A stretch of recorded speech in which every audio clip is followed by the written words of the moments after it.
Welcome to the Wayne Breezie channel, host of the Wayne Breezie Show. I'm here to deliver to you great NFL content. You see the team. Hit that sub button and tune in.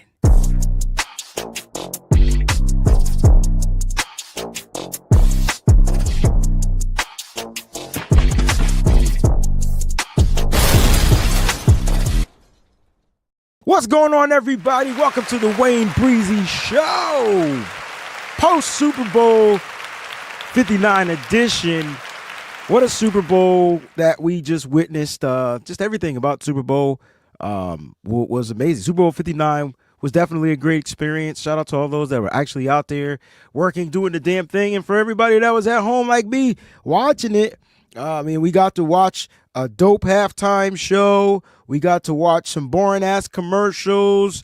And the game, the game itself, it was. Congratulations to the Philadelphia Eagles on being Super Bowl 59 champions. Yeah, congratulations to them. And we'll start the show off with a super chat contribution from 49ers_throwback. Says congratulations to Peachy's son and Cynthia's husband for their Super Bowl victory. And one of my best friends, Dion Ward, the Eagles fans, man, listen. Congratulations, you guys definitely took that victory, 1,000%. You know what I'm saying? You beat the Chiefs, didn't allow them to three-peat, and you beat the Chiefs. I think that's the most important thing. You beat the Chiefs. 49ers_throwback, thank you for the super chat contribution. Shout out to everybody. Welcome to the Wayne Breezie Show. Make sure you hit that like button. You can also subscribe to the channel if you're new. Make sure you click on that subscribe button. Do that. And if you want to support the channel, become a member of the Breezy Bunch crew by just clicking on join. If you're watching it on your desktop, go ahead and do that and just click on the join button. There's probably a few extra steps from a cell phone. Don't know how to do it. But listen, man, support the channel. Support the content that I'm creating for you daily. 49ers content daily right here on the Wayne Breezie channel. All right. Check out this podcast, man. Make sure you subscribe to those Apple Podcasts, Spotify podcasts, all that good stuff, man. And I just appreciate you. The off season is officially beginning now that the Super Bowl is in the books. All right, let's talk about this Super Bowl, man. And shout out to the Breezy Bunch crew out there, man. Air horns for everyone out there, man. I see y'all in the building. My man Boats is in the building. Jax Knox is in the building. Boats says, go get MG. I already know who you're talking about. Hey, Wayne and Faithful, let's go, baby. Super Bowl 60 is in our house. I'm going to write a song called Our House. That's what I'm going to work on. To celebrate Super Bowl 60. So I'm going to be working on that. All right. Subscribe on your way in. Join the Breezy Bunch crew for cool perks and great content. Thank you, Jax. Appreciate that as well. But yes, Don't Bother Me's in the building. What's going on, man? Mike is in the building. What's good, Mike? Good to see you. My man Colin is in the building. You know what I'm saying? Tanisha, good morning, Breezy and the Breezy Bunch. Philly's defense was top-notch. Can't wait until our defense gets back to that level. We're gonna have some talks for sure. Boss is in the building. What's cooking, Niner family? What's good, Boss? Good to see you, bro. For sure. Look, a lot of stuff, man. Nigel in the building. The crew is definitely here. The crew is definitely here. Shout out to Troy, member, 23 months. Wow, almost 2 years in the books. Love seeing KC worked. 1,000%. NBN Pineapple, bang, bang. Hold up. Niner gang. You know how we do, baby. You know how we freaking do. Now, listen, man. Look, let's just recap Super Bowl 59. And let's just talk about the game. The game itself, you know, Tanisha said that Eagles defense was bar none, probably one of the greatest defensive presence that we've seen in a Super Bowl. They were very dominant.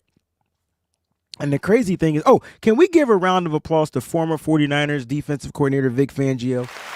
He got him a win. And not only did Vic Fangio get a Super Bowl, he got the win in the most important game of his life. He was 0-8 against Patrick Mahomes. And on the 9th try, you know what I'm saying? Giants do fall. And sometimes, listen, man, you get knocked down, you just got to find a way to get yourself back up. And, you know, Vic says, we're going to try this again. The blueprint was set. And I'm going to tell you what the blueprint was. It was simple. It was set. He goes out there, his defense balls out, forces how many turnovers, man? Several turnovers, 2 interceptions, a fumble, 3 turnovers in that game. Wow.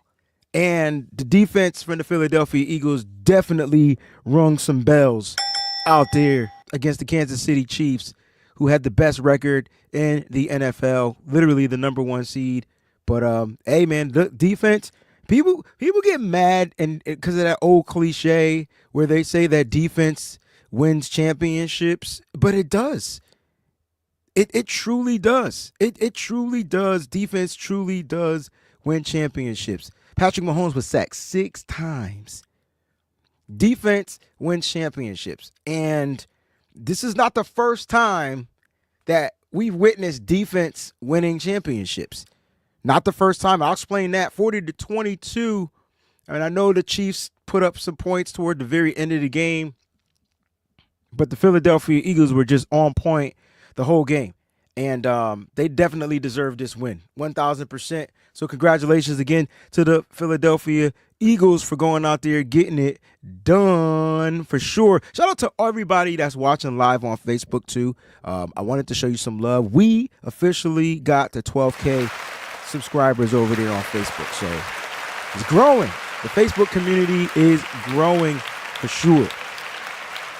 Growing for sure. So I just wanted to show, if you're watching live on Facebook, I see my brother Paul out there, man. Appreciate you, dog. If you're watching live on Facebook, thank you so much, man. And let's keep that Facebook page growing over there. I kind of talk more on Facebook. If you want me to respond to your comments, you might want to join that Facebook group, because it just feels like a better platform to actually have a civil conversation. You know what I mean? It's weird. You know what I'm saying? L. Brandy Williams in the building. What's going on? Bro Montana with a super chat contribution. Let's go ahead and get these on. Grats Vic Fangio deserving his far overdue credit. Like, you got to give this man his props. Again, 0 for 8 and on the 9th try, got the win against Patrick Mahomes on the biggest stage, under the biggest lights, and did it in a dominant fashion. 6 sacks, 2 interceptions, and a forced fumble by rushing 4. Now, first of all, that's the formula. If you want to know what the formula is defensively against any team, the formula is to rush 4. Remember last year, I created the Rush 4 shirts. That was the campaign that I was pushing because I thought we had a solid 4-man rush. And for those that don't understand what rushing 4 is all about, well, there's 11 men on defense, okay? And if you rush 4, that means you got 7 guys covering, okay? That means 7 people playing coverage. And so you got 7 people playing coverage.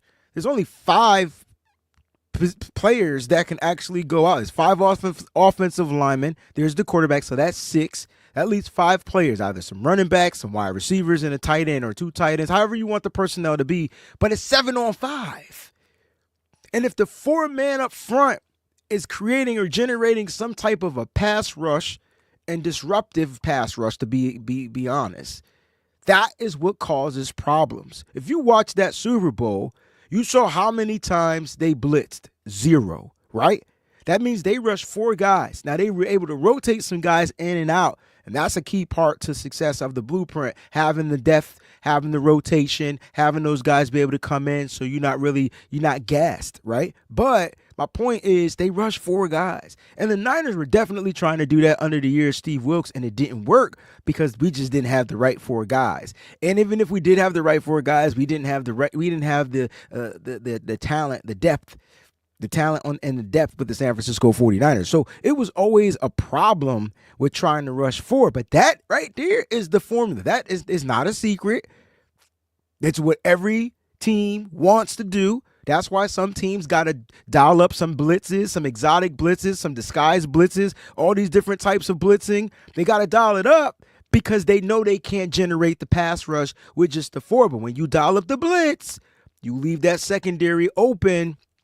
And usually the good quarterbacks can diagnose the blitz and get the ball out hot real quick, and it'll be a big game because there's somebody not covering back there. So the formula is to rush 4. That's part of the blueprint. That's not the whole blueprint. That's part of the blueprint, rushing 4 guys. Now, second part would be having depth and rotation because, yeah, you still want to rush 4, but you want to make sure when I rotate a guy in or two that they give me the same type of, they generate the same type of pressure. And that's what the Eagles did.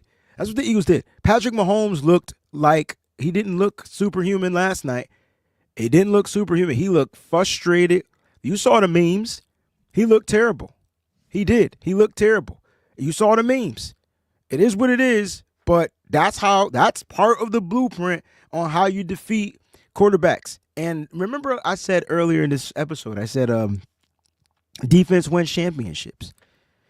You know, you go back to last year's Super Bowl when the San Francisco 49ers were in the Super Bowl. It wasn't Patrick Mahomes. He didn't do anything electrifying. Did he close out the game? For sure. But that defense, I remember. Now, they blitz. Steve Spagnuolo will blitz. But that defense, that big Chris Jones, who got injured in this game, and I don't think Chris Jones ever returned. I don't think he ever returned, right? Isn't that crazy? I don't think Chris Jones returned. But my point was, in that Super Bowl against the 49ers, it was Chris Jones. He was the disruptor up front, right? And he caused the 49ers to mess up. Then, boom, defense won the championship. So defense is always going to win championships because games are won and lost in the trenches. So let's talk about the trenches. Let's talk about the trenches because that's where games are won and lost. And for the San Francisco 49ers moving forward, you want to know what the blueprint is? It's going to be addressing the trenches. You can address the trenches in a few ways, 1,000%. Now, before we get to that, make sure you hit that like button. All right, subscribe to the channel if you're new and support the channel by becoming a member of the Breezy Bunch crew. I did want to talk about Levi Stadium will be hosting. Give me that foghorn sound, Breezy. I got you, Breezy. Boom! Super Bowl 60 will be at Levi Stadium. And I'm super excited about this because the San Francisco 49ers, you see that they're going to be making some upgrades to the stadium with the parking and the parking lot. They're going to be upgrading the inside of the stadium, the TVs, the new seatings, all that type of stuff, the luxury boxes, all that good stuff. They're going to be making some good. And I heard through the Big Bird that they're going to be updating that Wi-Fi, putting that 5G Wi-Fi up in the stadium. So let's freaking go, man. It's about gosh darn time. Can't go out to Silicon Valley and the Wi-Fi be trash. Doesn't make sense. The math wasn't mathing. But I'm hearing that the Niners are going to be doing some good upgrades to the stadium. And here's part why. The Super Bowl is going to be there, right? So if the Super Bowl is going to be there, they're going to have to figure out how to make sure that their stadium is top notch, baby. Top freaking notch, competing with some of these great stadiums in the NFL. Now, they did put out the logo of the Super Bowl. So I wanted to kind of like share that with you just in case you guys didn't get a chance to see it. And let's talk about it a little bit. Here's the logo, Super Bowl LX, right? So Super Bowl 60, man, they losing me with these Roman numerals for sure. But there's your logo right there. And let's talk about it, man. I like the colors are popping, right? And I like that they're infusing the logos with elements of the Bay Area. I don't know if you peeped that, but I see the Golden Gate Bridge. Now, I'm not from the Bay Area, so for those out there in the Bay Area, help me with the trees. That's got to be one of them parks out that way, right? Because I see the trees, right? I see kind of like the downtown San Francisco. I feel like the only thing they're missing is the full house housing. I see like somehow that needs to go in this logo at some point. You know what I mean? That would be dope. But once you see the Golden Gate Bridge, you know they could have snuck an island of Alcatraz too back there somewhere down on the pier. You know what I'm saying? They could have snuck that in there. But the colors are definitely popping. I see that you can't really tell which teams are going to be in it from the colors. And they kind of started this with the last year's Super Bowl 59 when they had the beads infused from New Orleans. So they're infusing things from the area that makes the Bay Area well known. I actually like this. The Red Forest. Thank you, Boats. I knew it was one. I was going to say Red Forest trees, but I didn't want to be inaccurate. You know what I mean? And that's why I was asking my Bay Area natives out there, like, about the stuff that's in the logo. So February 8th, 2026, ladies and gents, let's just go. Like now, and if we want to be in this Super Bowl, okay, if we want to be in this Super Bowl, then we best to address these trenches for sure. Trenches for sure. That's where it starts. I hate to say it, but it starts and ends in the freaking trenches out there. So the 49ers are going to have to sit there and figure out what's the best step to investing in these trenches. And there's several ways we can do this. Jack says, yes, I'll be right for Super Bowl. Baby got to go. Baby got to, and it's our house. That's right. Let's get right. 49ers all freaking day. Let's go. Shoot, where's my foghorn? I can't wait to hear that. I can't wait. 1,000%. 1,000%. Shout out to Chiefs again for being in here. Can we give him a round of applause just for showing up, not being a little scaredy cat? He's not coming in talking junk. He just said we'll be back again. I got you. I understand it's a little typo. We had a bad game. Hey, man, however you want to take it, man. Y'all got that ass whipped. But it's cool. And welcome to the stream, to the live stream. Y'all got whipped, though, man. Come on, man. You know, y'all got beat bad. But you know what?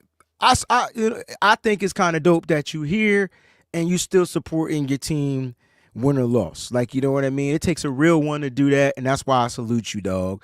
You know, I do salute you just for being here. I think that's something that's deep. You know what I'm saying? You could have copped out, bowed out, did whatever, but it is what it is. All right, let's talk about this rumor, Deebo Samuel. All right, so we know that Deebo Samuel has requested a trade. All right, you could check out my episode I did specifically on the Deebo Samuel situation. I kind of talked about his contracts and all that type of stuff and how it would help the 49ers or hurt the 49ers during different time periods of everything, right? But there was a rumor going out there from a Steelers rumor mill that Deebo Samuel wants to be traded to the Steelers. And so I thought I'll spend a few minutes talking to you guys about this, because what in the hell do we want from the Steelers? Now, if you want to look at players, I mean, there's only one player. There's only one player. There's only one player. One in the possible. But there's only one player I would want from the Steelers. His initials are TJW. That's it. Them the initials. One player I want from the Steelers. Initials TJW. Don't know if that's going to be in the works. I don't expect the Steelers to trade the TJW guy, but it is what it is. The only player I want. You know what I'm saying? Jack Knox just gifted a membership. So if you were gifted a membership from Jack Knox, please make sure you salute her, thank her, and applaud her for that membership. And for the new member, welcome to the Breezy Bunch crew. Appreciate you, dog. All right. Shout out to my bro Nick in the building. He says, what's up, my brother Breezy? Hopefully we get to experience our 6th Super Bowl victory at Levi's. It would be dope if we can get our 6th Super Bowl at Levi's Stadium in Super Bowl 60. But just don't include another 6 in that number. But it would be dope. Trenches definitely have to be addressed. We're going to talk about that today on today's episode. Thank you for the super chat, Nick. Appreciate you, bro. But let's talk about this Deebo Samuel rumor, baby, because I'm trying to figure out what in the world do we want from the Steelers. You know, they got some free agents coming up. There's a linebacker I feel like we can get in free agency if we want. Offensive line, maybe. Just thinking. I'm just using my berries and juices. I'm letting them flow. You know what I'm saying? Just letting them flow. Just letting my juices flow. But I don't I don't like them sandwiches. Yuck. I don't like them sandwiches. I must have went to the wrong spot, Collie, to get that sandwich. Now, I must have went to the wrong spot. I think I went to the one downtown, the main spot. No, I didn't. I went to one that was where I was staying.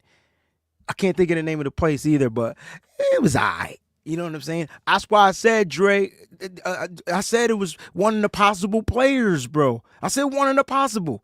I did. I was specific. I didn't say who my second player or the possible was, but yeah, Minka be that dude.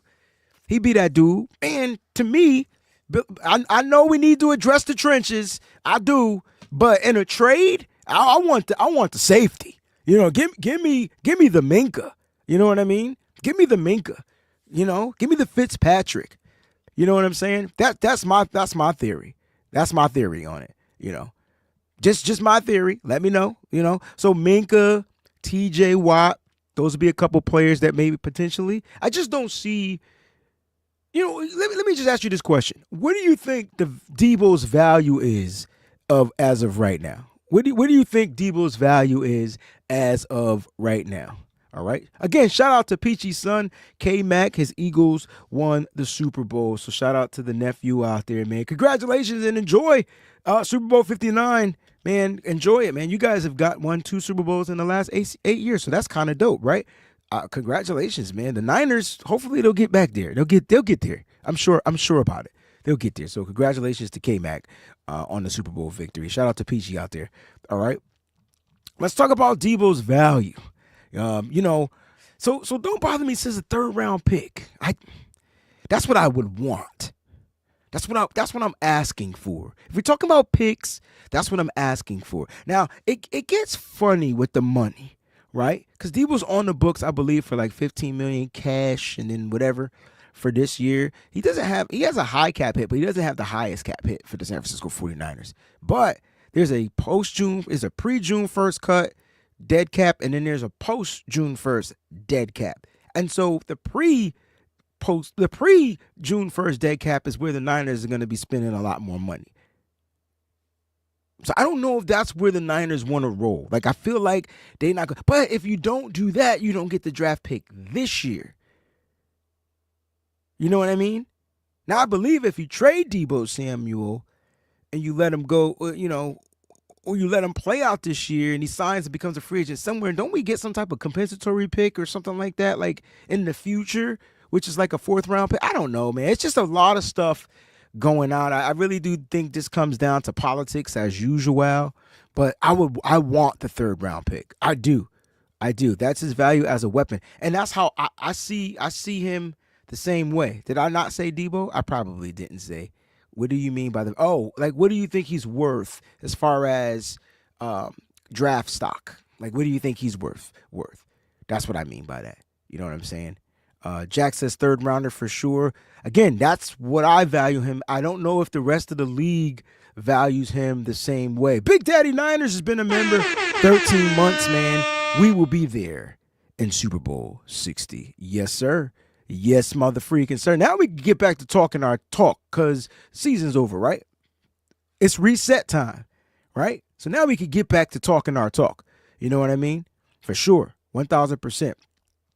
My little brother 49er Media says we could get a comp pick, depends on what he signs for. That's what I'm saying. So we could get a comp pick, depends on what he signs for the other team, and who we sign in free agency could possibly cancel out that. Okay, I got you.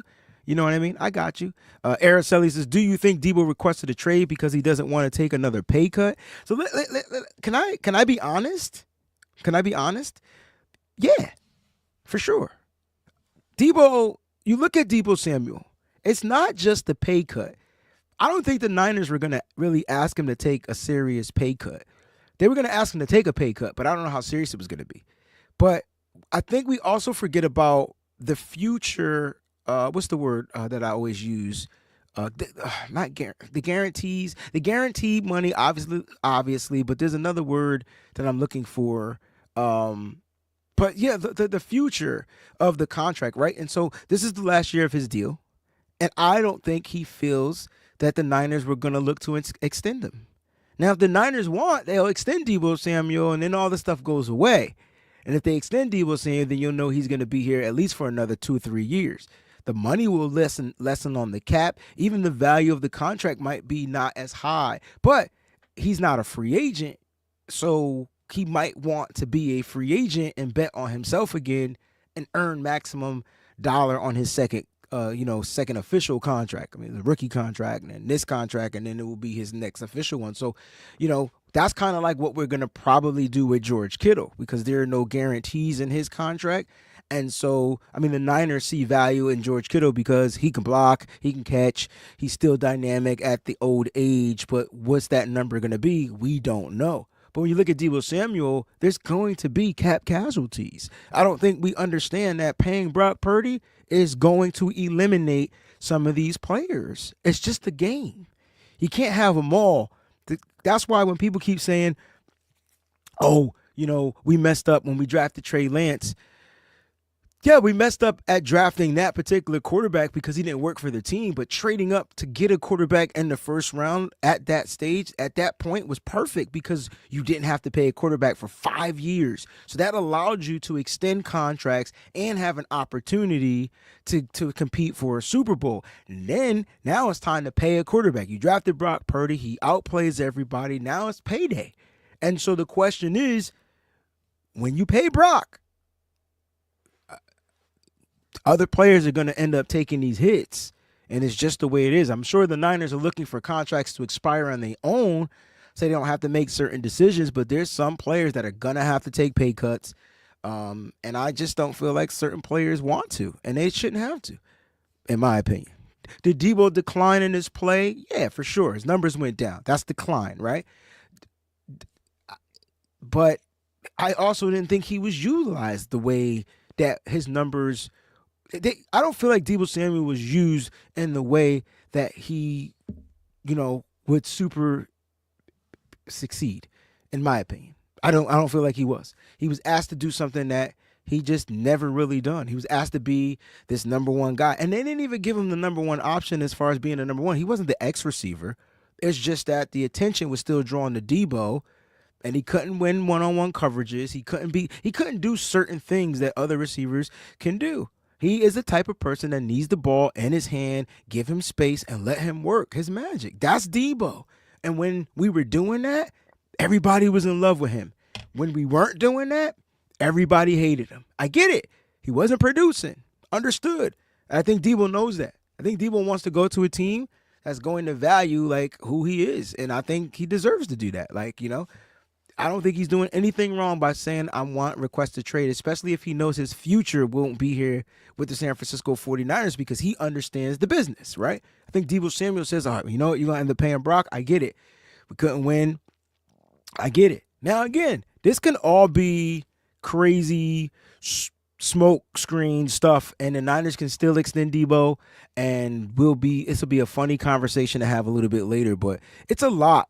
It's a lot. It's a lot to take in. It is time to pay the quarterback. Matter of fact, there's a report going on out there from Rossini saying that the Niners are being diligent on getting this contract done, and who knows what it's going to be. But Brock's about to get paid, and then everything is going to trickle down from that. Whatever Brock makes, if it's a lot, it's going to affect the team over the next 4 or 5 years, depending on how long that contract is.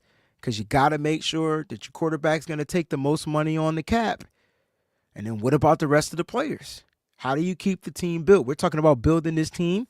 Well, let's get back to what we were discussing earlier about building the team in the trenches. All right. And there's several ways you can rebuild this team in the trenches. Several ways. The first way, obviously, you can trade. There's some players out there that are tradable for. There's only one player that is requesting a trade defensively, and the 49ers, depending on what they're asked to give up, can go after a guy like Myles Garrett, right? You can go after a guy like Myles Garrett, defensive player of the year, six-time All-Pro, six-time Pro Bowler. I mean, the dude is just a monster. And then you have your bookends. So you have Bosa, you have Garrett, and then you focus on the interior within the draft.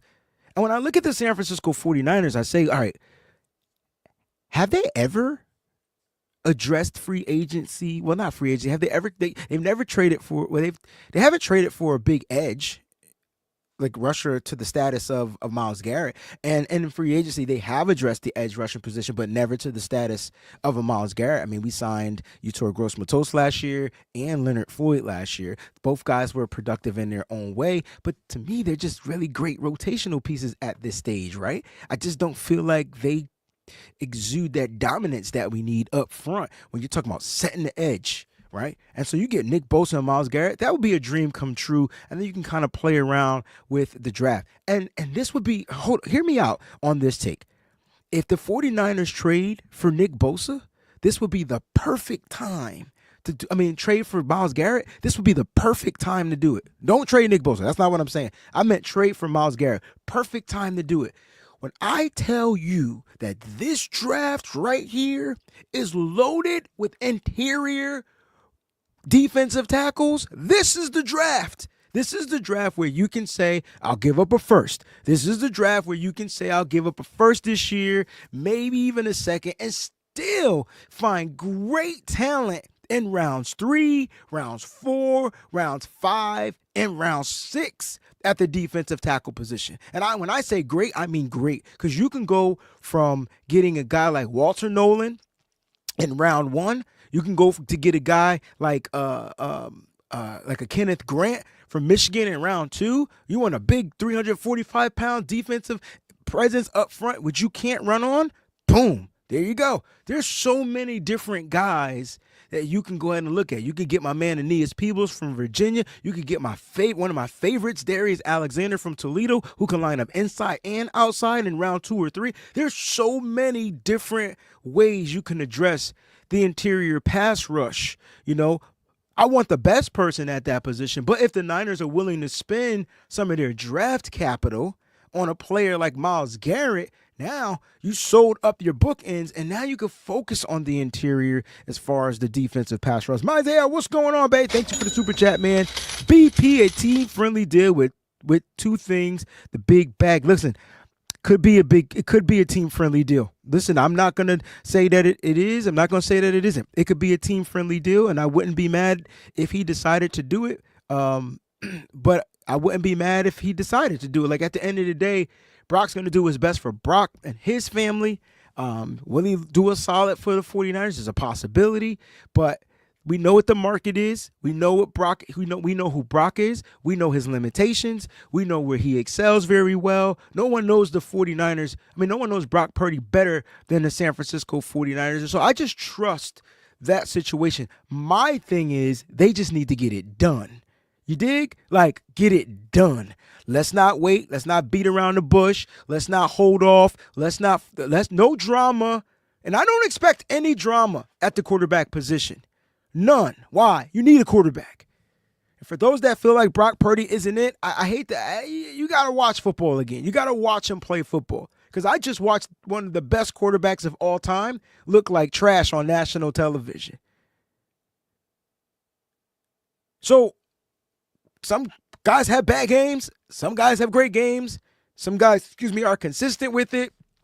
So at the end of the day, the Niners got a quarterback that they can win games with, right? And so they just need to set that quarterback up for success. Now, again, it's going to start with Brock, because you're going to start to see February 18th is when the tagging is officially open in the NFL. February 18th is when the tag window becomes open. You're going to start seeing players franchise tag, transition tag, period. End of discussion, right?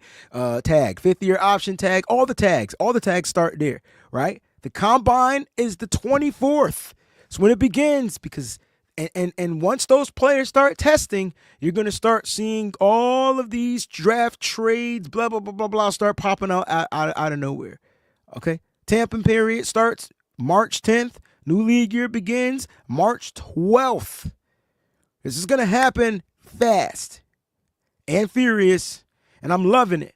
All right? I'm loving it. But, like I said, the Niners, if Brock does decide to take a team-friendly deal, cool beans. If he doesn't, cool beans. At the end of the day, the Niners know who Brock is. They know they can win with Brock. Now it's time to set Brock up for success.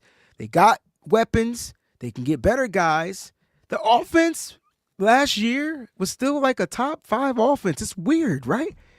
They're not top 5 in scoring, but it was still a top offense in the league. It blows my mind. But that was mainly because of Brock Purdy. That's how good he was. He wasn't great because he wasn't surrounded by his best players. He was missing a lot of key pieces, but he still was efficient and he was still good. And so Brock Purdy, in my opinion, is going to command some bread. And so that's why the Niners, they started this season when they lost in 2024 and it was officially over for the Niners started their campaign of getting back to what they know best, and that's defense. And we just watched defense win a championship. They started off by hiring Robert Saleh as their defensive coordinator. Matter of fact, they went all in on Robert Saleh. They had a plan B, they had a plan C, but they were all in. And I don't know how Saleh feel about it, but they were hoping everything failed because they were literally all in on Robert Saleh. And it worked out in their favor. So it's like playing poker. If you know you got the hand, you can either bluff with it, but if you know you got a hand, go all in. You still need to put the bluff face on, the poker face on. You know what I mean? The Niners did it. And so that's where they're starting. Robert Saleh hires, the defense. They hire another coach like Gus Bradley. So now you're bringing in a savvy veteran mind that's seen football for umpteen years on just about every level. And you got to remember, I wanted Gus Bradley to be the defensive coordinator, remember? Because I thought Robert Saleh was going to take a head coaching spot. So I said, if Saleh doesn't take this job, let it be Gus, because he's seen it all.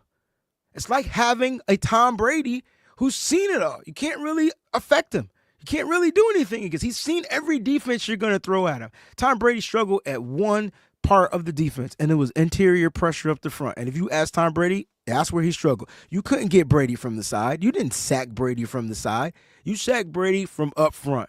Them big quick dudes up front. That's how you sack Brady. If you got him from the side, it's because he was trying to pull out and run, and he just was slow as dirt. But at the end of the day, that was Brady's biggest weakness. Like, if they had quick interior pressure guys, boom, that was like his kryptonite. So when you look at what the San Francisco 49ers need to do, they need to really, really dig in to the trenches, guys. They gotta dig into the trenches. And I know we need to address the offensive line. Don't get it twisted. I expect the San Francisco 49ers to go out and get better free agent-wise. You might see some guys return, like Jalen Moore, or they might go with the guys that they already have in the building. I really think they're going to go look to upgrade at the center position. I really think Drew Dahlman is the guy, and then they draft a guy. So that can still happen. We can't be like, the Niners need to spend a first-round pick on an offensive lineman when the best offensive lineman they've ever drafted in their career came in the third round, which was last year. That's not how it works. And I'm going to be honest, I don't think any tackle is worthy of being drafted. It might be one or two tackles worthy of being drafted in the first round. I don't even think they'll be great fits for the 49ers. So they can address the offensive line, and they will. So trust that process. But at the end of the day, up front, you just hired Robert Saleh. I know Robert Saleh took this job knowing he's going to be able to get some pieces in this draft, and I can guarantee you that's where Robert Saleh is going to be looking to build his defense, in the freaking trenches. In the freaking trenches. And there's several players, man. Check out my Senior Bowl shows. I did some shows on the Senior Bowl. I talked about specific players, right? Check out my Senior Bowl review show that I just did like a couple of weeks or last week. Check those out. They were uploads, but check them out. You're gonna see players up there that are rising, the rising stars, the falling stars, all those type of players. There's several players. And listen, that was just from the Senior Bowl. Some players didn't participate in the Senior Bowl. And we're about to hit the NFL Combine in a couple of weeks. Wait till you see that. That's going to be even crazier. That's when you want to see stocks rise and fall. Psh, that's the week. That week right there. That's when it's going to be crazy. San Francisco 49ers offensively, I think Kyle Shanahan goes out, gets Drew Dahlman. I'm hoping that's the case. Defensively, I don't want them to sign a single defensive player. I don't want them to sign a single defensive player. I just don't. Because every time they try to address the defense and free agency, you know what I'm saying? Every time they try to address the defense and free agency, it just doesn't work out. It doesn't work out. You know what I mean? It just doesn't work out. Jack says, Wayne, do you think we trade up to get Nolan? If I'm trading up for any player, it's Mason Graham. If I trade up for any player, it's Mason Graham. He's the number one defensive tackle in this draft. I'm not trading up to get the number two defensive tackle in this draft. If he falls to me at number two, I get him. And Walter Nolan is definitely my second favorite player, like my second favorite defensive tackle in this draft. It's Mason Graham, Walter Nolan. So if I'm trading up, remember I did a show, I think one of my mock drafts I did, and I traded up to get Mason. And then I did the show with John Chapman, and I was saying, listen, if you want to get Mason, you got to move up to 4. So you got to trade with Jacksonville, because Jacksonville is going to probably take a defensive tackle. And, I got trashed for it. But how is it that I knew that then, and then you watched the Super Bowl and you saw how dominant these players were? You saw how dominant the defensive front was. You saw it. You saw how dominant they were. I'm just looking at their defensive stats, so don't mind me. Crazy. You saw how dominant they were. And so, like, from there, I'm just like, dang. You know what I mean? So I don't think you got to trade up to get Nolan. And shout out to you for spelling Nolan right, too. Everybody's been spelling it with an A, and it's definitely with an E. But if he's at 11, it's a no-brainer. Where's the draft sound? I would go Nolan over Mike Green. And I know a lot of people won't like that. But I understand that people have the PTSD. Did I say that right? Because we drafted Javon Kinlaw early. I get it. But I wouldn't be surprised if the 49ers, let's say they don't trade for Myles Garrett. Let's say they stick with what they have. And let's say they get something for Deebo Samuel and they do trade Deebo. I wouldn't be surprised if the 49ers trade back up in the first round. This is that year. This is the year where the Niners look to get 2 first-round draft picks. So they may go Mike Green. They may try to get Walter Nolan. But if they don't get Walter Nolan, there's still some other guys that I like that I feel like would fit. It's like, for me, it would be, it's Mason Graham, it's Walter Nolan, it's Darius Alexander. They're my top 3.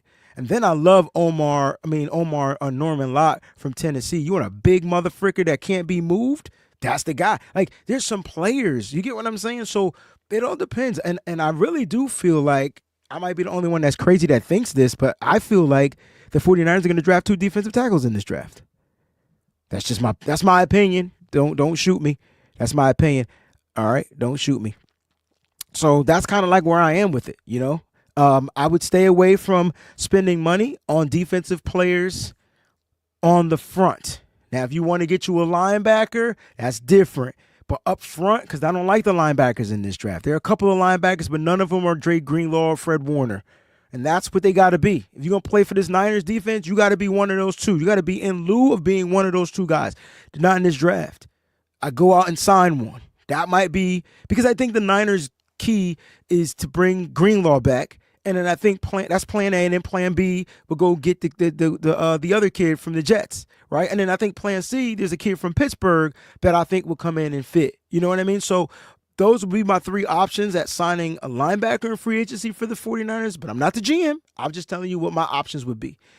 I would draft a linebacker, but to come in here, compete, see if they can get a job, special teams, whatever, and see if they can muscle some of the depth that's already here.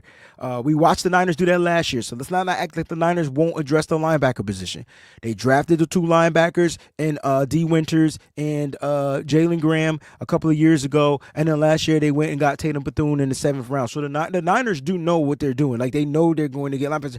And then you got, like, guys that are free agents that probably won't be back, but the Niners do have what's the guy that got hurt? Something Lofton. I'll get his name. I want to say it's Curtis Lofton, but Curtis Robinson. I think that's his name.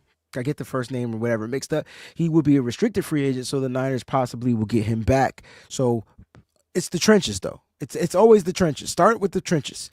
And so this being the draft of trenches was why I don't think that the Niners spend money free agent wise. They might look to bring in a veteran safety, because this is not the draft of the free safeties.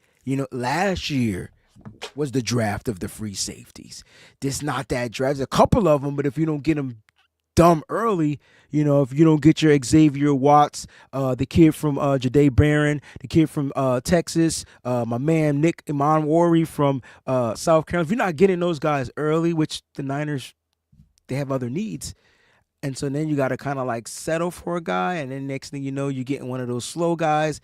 But we'll see what happens with that. You know what I mean? We'll see what happens with that, out there. But again, do the 49ers finally have the blueprint to win the next Super Bowl? And I say yes. And it started with them bringing back Robert Saleh to actually manipulate and run the blueprint. Look at it. You guys remember that movie with Tom Cruise, Minority Report? Like, look at Robert Saleh kind of like with that vision, like being able to do this, whatever, right? And so you got your play caller back. You got your motivator back. You got your energy back. You got your grit back. Now the 49ers, Kyle Shanahan, John Lynch, has to allow that guy to get his specific needs. All right, what's going to make you exceed this year? Oh, well, I need this. I need this. And I need this. You give me these three things, boom. So let's just say Niners got, 10 draft picks, 11 draft picks? Let's just say that. You know what I'm saying? And how many picks do you think go to the defensive side? Breezy, would you be mad if we spent all of our picks? Nope. Sure enough, wouldn't. I'll explain why.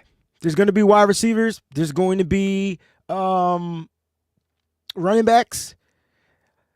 I'm not super ecstatic about this tight end draft. So I think there's going to be some guys that's going to go undrafted that you can probably get. There are going to be specific skill set players that you're probably going to find on the undrafted pool. And the Niners just got to offer them that undrafted deal. And that, the kids get to pick which team they want to sign with if they go undrafted. So I think that's what the Niners look to address that. I'm not saying that they don't draft a wide receiver. I'm not saying that they don't draft a tight end. I'm not saying that they won't do that. But if they decided to just address the trenches in this draft, I mean, it wouldn't be ideal. But come on now, we could see it happening. It would actually be a dream come true. Chris Forster gets all his picks, and freaking Robert Saleh gets all his picks, and Kyle Shanahan just makes the magic happen. You just made both guys that run the trenches happy. Can you imagine Chris Kocurek getting Chris Kocurek and Chris Forster, right? They run the trenches, offensive line, defensive line. Can you imagine them getting 4 to 5 picks out of the 10 picks? That would be magical. Can you imagine them getting all of them? That would be magical. I see a couple of questions out there. I'm going to try to get to these. Daniel Goheen says, did we not hire D'Angelo Hall? He has not been hired as of yet. But he apparently, we don't even know if he was interviewed. We do know that the 49ers wanted to interview him. We do know that. They wanted to interview him. It was supposed to be scheduled for that week. Crazy Juice says, I would like David Walker to somehow fall to us in the later rounds. Listen, man. Listen, that's why I said you don't got to get Mike Green in round 1. If the 49ers are doing their due diligence, here's what gives the 49ers the upper hand. What gives the 49ers the upper hand is that defensive quality coach KJ Wright coached the defensive line of the national team in the Senior Bowl. He was the representation of the he was one of the 2 coaches that was representation of the San Francisco 49ers that got to coach in the Senior Bowl. I specifically have posted footage of him talking to several players. One of the kids that he talked to is the kid from is it UCLA? Ofi, I can't say his name, so I'm not gonna mess it up. That's one kid. So we're not even talking about him, but that might be a sleeper kid. He has the size, he has the power, he has the speed, and he has the engine. He just the motor, right? That's a kid. We're not talking about him, but that could be a possibility. David Walker is another one. Specific conversations on the sideline, not yelling, not anything like that, but coaching him up. Every time I watched David Walker play, he was at the quarterback's feet. Now they couldn't sack the quarterback, but when you watch the game, he was at the quarterback's feet. And so if I'm getting consistent from a 6'2" defensive end, 260-pound defensive end player that he continues to find ways to get to the quarterback, that's somebody that is going to be high. Now, if he tests well, his numbers are going to shoot up. He's going to shoot up in the draft ranks, right? But if he tests where he's been, oh, man, he could be a late-round gem, Crazy Juice. Late-round freaking gem, bro. Late-round gem. 1,000%. So I agree with addressing the trenches, but when I look at what we need the interior guys. We need a run-stuffing defensive tackle and a pass-rushing defensive tackle. We need to be able to generate pressure from the interior. The first thing we need to be able to do is stop the goddamn run, right? That's number 1. So inside, force them to the outside. We got the linebackers for the outside. That's how we build. A lot of people, including myself, wants to see some amendment changes to the Y9. What do I mean by that? Well, let's get the right damn personnel on the Y9. It's not that the Y9 doesn't work, because the Philadelphia Eagles ran it to a T. They just got the right pieces. And they had some players injured. But the Niners can run it by the person that helped create it, Gus Bradley and Robert Saleh. I believe that they're going to get their right pieces. Y'all with me? I know it's like a church sermon, man. I ain't asking for no offering plate, but just be with me. Can I get an amen? Jeez. Because, can I get an amen? I'm telling you, that's the key. So now allow them to get those pieces. We get the pieces that we need defensively. The Niners defense will be able to, give the 49ers offense more opportunities. And then it comes down to Kyle Shanahan and his offense capitalizing all those opportunities. When you watch that Super Bowl, that defense was giving Jalen Hurts opportunity after opportunity, and they just kept capitalizing. They chipped, caught some field goals, scored touchdowns, whatever the defense did, it enabled the offense, because the offense was pretty stagnant. I mean, I know they scored first, but it looked like it was going to be one of those games where, you know what I mean? It took how crazy is it that on my Madden simulation, the first touchdown went to the kid Jahan Dotson from Penn State, and the first touchdown in this game went to Jahan Dotson. I was like, wait a minute, this can't be right? And so I'm just saying, it took a player that no one was kind of like really worried about to kind of like set it off for the Philadelphia Eagles. Jahan Dotson, man, he played for Washington, but he was drafted from Penn State. That's how I know him. So my point is, like, I think Kyle will be able to get back to focusing on what he needs to focus on, which is the offense. Too much of his time and energy was going into the defense, and it was taken away from his presence on the offensive side. With that being said, the trust is back on the defensive side. It's time to address the trenches. The blueprint has been set. The blueprint has always been set. It's always been the defense. Now, the year Kansas City beat us, the Niners, they blitzed.